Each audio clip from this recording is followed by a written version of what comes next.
नमस्कार मित्रों, मैं आर के तिवारी आज अपने दिव्यांश एकेडमी यूट्यूब चैनल में आप सभी का स्वागत करते हैं। मित्रों, आज हम संविधान के सामान्य अध्ययन की चर्चा करने के लिए यहाँ पर राज्य कार्यपालिका जो कि भाग 6 में वर्णित की गई है, इस भाग में राज्यपाल नामक टॉपिक की चर्चा शुरू करते हैं। मित्रों, जैसा कि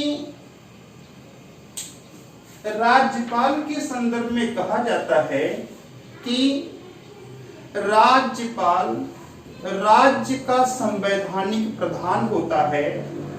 जिस तरीके से संघ का संवैधानिक प्रधान राष्ट्रपति होता है, ठीक उसी प्रकार से राज्य का संवैधानिक प्रधान राज्य का राज्यपाल होता है।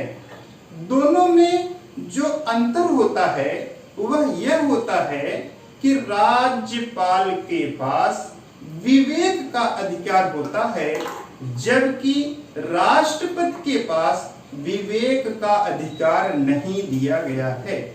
इस तरीके से राज्य का जो राज्यपाल होता है, इसके संदर्भ में कहा जाता है कि संविधान के अनुच्छेद 153 में कहा गया है कि प्रत्येक राज्य में एक राज्यपाल होगा, लेकिन एक ही राज्यपाल को 2 या 2 से अधिक राज्यों का भी राज्यपाल नियुक्त किया जा सकता है। तो आपने टर्म कंडीशन समझ लिया होगा कि प्रत्येक राज्य में एक राज्यपाल होना चाहिए, लेकिन एक ही राज्यपाल को आवश्यकता पड़ने पर 2 राज्यों का भी राज्यपाल नियुक्त किया जा सकता है। इस तरीके से कौन सा ऐसा व्यक्ति होगा जो कि राज्यपाल बनने की योग्यता रखता होगा, अर्थात हमें राज्यपाल बनने की योग्यता के विषय में जानना है। तो आप देखें, राज्यपाल की योग्यता के विषय में जो कहा गया है, इसमें वही व्यक्ति योग्य माना जाता है, वही व्यक्ति योग्य होता है जो भारत का नागरिक हो,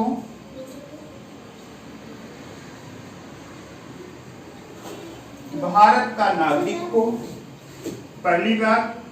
दूसरी बात, व्यक्ति 35 वर्ष की आयु से कम न हो, यानी उसकी आयु 35 वर्ष के ऊपर हो। कितना अधिक हो, इसका संविधान में कोई भी उल्लेख नहीं किया गया है, अर्थात योग्यता में न्यूनतम आयु 35 वर्ष होनी चाहिए। नेक्स्ट इसके जो योग्यता के पॉइंट होते हैं, व्यक्ति लाभ के पद पर न हो। नेक्स्ट योग्यता जो होती है, व्यक्ति विधान सभा यानी विधान मंडल का सदस्य न हो।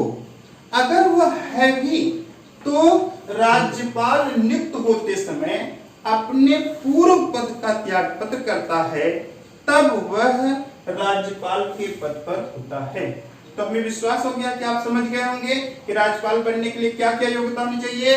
व्यक्ति भारत का नागरिक हो, 35 वर्ष की आयु पूरा कर चुका हो, लाभ के पद पर न हो, विधानमंडल का वह सदस्य न हो। ऐसे व्यक्ति को हम राज्यपाल के लिए क्या करते हैं, योग्य मानते हैं। जब कोई व्यक्ति ऐसा योग्य होता है, तो ऐसे योग्यताधारी व्यक्ति को यहाँ पर नियुक्त किया जाता है। यहाँ पर निर्वाचित नहीं होते हैं, बल्कि क्या होते हैं, नियुक्त होते हैं। तो राज्यपाल के लिए जो यहाँ पर नियुक्ति का प्रावधान किया गया है, वह राज्यपाल की नियुक्ति भारत का राष्ट्रपति करता है, और ये राष्ट्रपति के प्रसाद पर्यंत अपने पद पर बने रहते हैं। तो आपको दूसरा पॉइंट हमारा याद हो गया होगा कि राज्यपाल की नियुक्ति कौन करता है? भारत का राष्ट्रपति करता है। राष्ट्रपति के प्रसाद पर्यंत क्या होते हैं? पद पर बने रहते हैं। जब यह व्यक्ति नियुक्त होता है तो ऐसे नियुक्त व्यक्ति के लिए यहाँ पर कार्यकाल निर्धारित किया गया है, अर्थात राज्यपाल का जो कार्यकाल होता है वह 5 वर्ष के लिए होता है, लेकिन इन्हें पुनः नियुक्त किया जा सकता है। जब राज्यपाल की नियुक्ति होती है तो ऐसे पदाधिकारी को यहाँ पर शपथ दिलाने की बात कही जाती है और राज्यपाल को उनके पद व गोपनीयता की शपथ उस संबंधित राज्य के उच्च न्यायालय, ध्यान रखना होगा आपको, उच्च न्यायालय के मुख्य न्यायाधीश अथवा इनकी अनुपस्थित में वरिष्ठ न्यायाधीश राज्यपाल को शपथ दिलाता है। तो शपथ दिलाने का कार्य कौन कर रहा है? उच्च न्यायालय के मुख्य न्यायाधीश, इनकी अनुपस्थित में वरिष्ठ न्यायाधीश करता है। इस तरीके से जब व्यक्ति शपथ ग्रहण कर लेता है तो शपथ ग्रहण की तिथि से 5 वर्ष का कार्यकाल बनाया गया है, लेकिन यदि यह व्यक्ति 5 वर्ष की आयु के अंदर अपने पद से पदमुक्त होना चाहता है तब वह अपना त्याग पत्र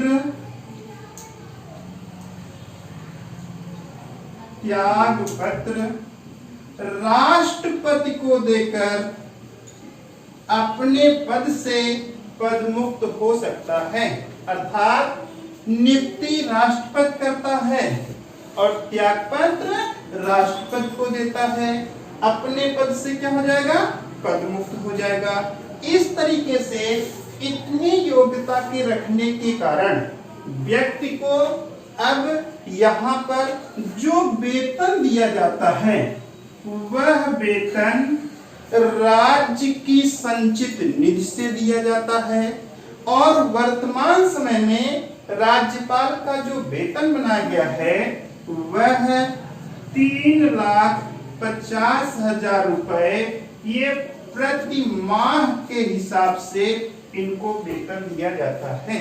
तो आपने याद कर लिया होगा कि राज्यपाल वर्तमान समय में कितना वेतन पा रहा है? 3,50,000 रुपए। कहां से पा रहा है? राज्य की संचित निधि से पा रहा है। लेकिन आपने ऊपर ही सुन लिया था कि एक ही राज्यपाल को 2 या 2 से अधिक राज्यों का राज्यपाल नियुक्त किया जा सकता है। तब यदि व्यक्ति 2 या 2 से अधिक राज्यों का राज्यपाल होता है तब उसका वेतन कितना होगा? तब उसके वेतन का निर्धारण राष्ट्रपति के द्वारा किया जाता है। अर्थात जब राज्यपाल 2 या 2 से अधिक राज्यों का राज्यपाल होता है तब उसके वेतन का निर्धारण राष्ट्रपति के द्वारा किया जाता है। इस तरीके से सब कुछ होने के कारण राज्यपाल के कुछ कार्य एवं शक्तियां दी गई हैं जिसके दायरे में रह करके वह अपने कार्य को करता है। तो आप इतनी बातों को पूर्ण तरीके से समझ गए होंगे, अच्छे से समझ गए होंगे। आगे की तरफ हम लोग बढ़ते हैं। चलिए आगे की तरफ हम बढ़ते हैं राज्यपाल के कार्य एवं क्षेत्राधिकार। तो राज्यपाल के जो कार्य एवं क्षेत्राधिकार हैं वह राज्यपाल के कार्य एवं क्षेत्राधिकार में सबसे पहले हम कार्यपालिका को देखते हैं कि कार्यपालिका के अंतर्गत इनके क्या क्षेत्राधिकार होते हैं। तो अब यहाँ पर अब हम लोग चर्चा करते हैं राज्यपाल के कार्य एवं शक्ति। क्या दी गई है राज्यपाल को शक्ति? सबसे पहले हम कार्यपालिका शक्ति की चर्चा करते हैं। देखते हैं कि कार्यपालिका शक्ति के अंतर्गत राज्यपाल अनुच्छेद 164 के अंतर्गत वह मुख्यमंत्री की नियुक्ति करता है और मुख्यमंत्री के परामर्श पर वह राज्य मंत्रिपरिषद के अन्य सदस्यों की नियुक्ति करता है। तो पहली बात आपको याद हो जाना चाहिए कि मुख्यमंत्री की नियुक्ति कौन कर रहा है? राज्यपाल कर रहा है। किस शक्ति के अंतर्गत कर रहा है? कार्यपाल के शक्ति के अंतर्गत कर रहा है। इसी शक्ति के अंतर्गत वह महाधिवक्ता की नियुक्ति करता है। जैसे केंद्र में महान्यायवादी होता है, उसी प्रकार से राज्य में महाधिवक्ता होता है और इसकी नियुक्ति करने का कार्य राज्य के राज्यपाल के द्वारा होता है।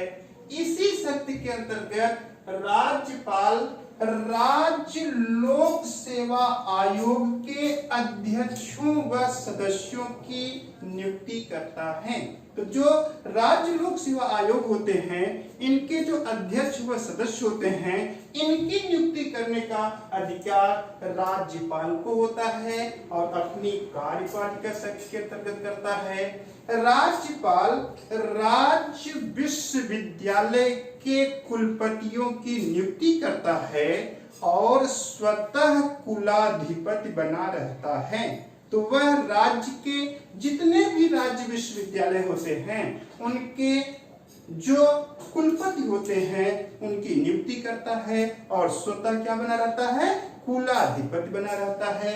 इसी तरीके से यदि राज्य का शासन संवैधानिक तंत्र के अनुसार नहीं चल रहा है, तब वह अनुच्छेद 356 के द्वारा राष्ट्रपति को राज्य में राष्ट्रपति शासन की घोषणा की बात करता है। अर्थात राष्ट्रपति को राज्य में राष्ट्रपति शासन लाने का जो परामर्श देता है, वह राज्यपाल इसी अनुच्छेद 356 का राष्ट्रपति शासन की बात अपने इस कार्यपालिका शक्ति के अंतर्गत करता है। यहाँ तक बातें समझ में आ गई होंगी। आगे की तरफ देखें। इसी शक्ति के अंतर्गत बहुत सारे कार्य दिए गए हैं, जिसमें राज्य सूची पर इसके अधिकार बनाए जाते हैं। राज्य सूची में जो भी विषय वस्तु बनाए जाते हैं, राज्यपाल की कार्यपालिका शक्ति के अंतर्गत आते हैं। राज्यपाल अपनी कार्यपालिका शक्ति के अंतर्गत वह विधान परिषद, ध्यान रखिएगा, विधायिका शक्ति में दो पहलू, विधानसभा व विधान परिषद। विधान परिषद में वह कुल संख्या के 1/6 सदस्यों को नियुक्त करने का अधिकार प्राप्त होता है, जिसे कला XYZ जैसी प्रतिभाएं निर्धारित की गई हैं, ऐसे योग्यताधारी व्यक्ति इसमें होते हैं। तो इस प्रकार से इनकी एक शक्ति की पहलू याद हो जाती है, वह होता है कार्यपालिका शक्ति। अब हम इसी क्रम में इनकी शक्तियों में दूसरी शक्ति की चर्चा करेंगे, विधायिका संबंधी शक्ति। तो ध्यान रखिएगा, राज्यपाल राज्य विधानमंडल का अभिन्न अंग होता है।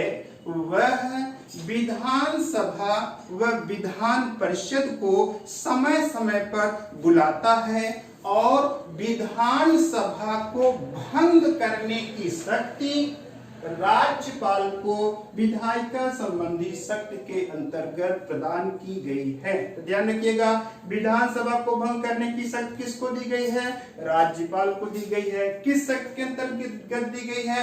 विधायिका संबंधी शक्ति के अंतर्गत दी गई है। इसी शक्ति के अंतर्गत एक विशेष शक्ति दी गई है, राज्यपाल को अध्यादेश जारी करने की शक्ति। यह शक्ति संविधान के अनुच्छेद 213 के अंतर्गत दी गई है। इस शक्ति का प्रयोग करते हुए वह अपने गतिविधियों को समय समय पर पूर्ण करने का कार्य करता है। इसी सिलसिले में अगर हम वित्तीय शक्ति की बात करते हैं, तो वित्तीय शक्ति के अंतर्गत राज्यपाल वित्त मंत्री को बजट प्रस्तुत करने का कार्य करता है।